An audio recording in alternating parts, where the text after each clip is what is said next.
একসময় তুমি আমার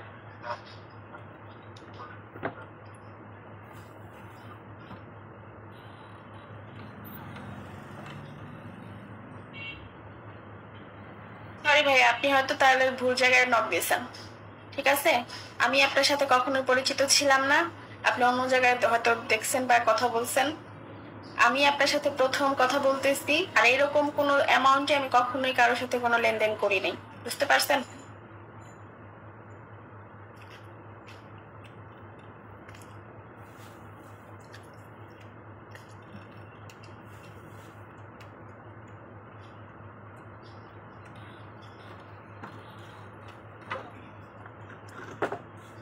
যাদের দেওয়ার মতন সামর্থ্য আছে,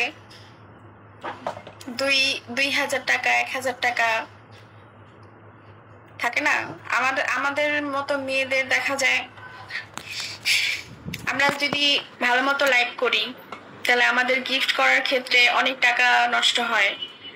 আমাদের সাথে একটা ভালো ফ্রেন্ডশিপ, একটা ভালো বন্ডিং তৈরি করার জন্য, আমার কথাই মিন করতেছি তা না, অনেকে আছে, তো তখন অনেক টাকা আমাদের এদিক ওদিক হয়ে যায়, হয় না? তো সেটা না করে যদি আমি সরাসরি একটা টাকা চাই যে না আমাকে এই টাকাটা দাও, সেটা আমার অনেক উপকারে লাগবে।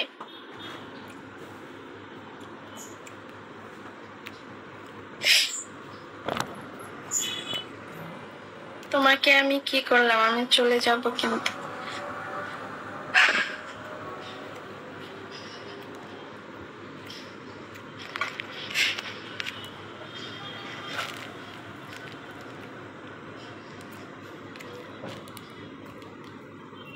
আমাকে কারো বিকাশ করতে হবে না, আগেই আমার সাথে আগে কথা বলেন।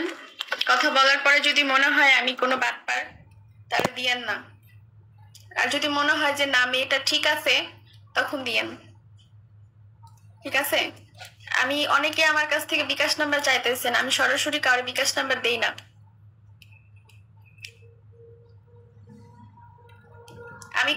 আমি এত অনেস্টলি বলতেছি, আমি কোনোদিন আমার দুর্বলতা কারোর কাছে বলি না।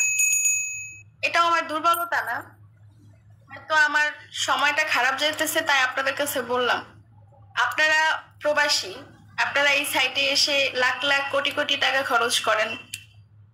আমার মতন একটা মেয়ে কিছু টাকার জন্য যদি একটা বড় প্রবলেমে পড়ে, সেটার জন্য যদি আপনাদের কাছে আমি রিকোয়েস্ট করি, হাত পেতে হাত পাতি, আপনারা দিলে মরে যাবেন না,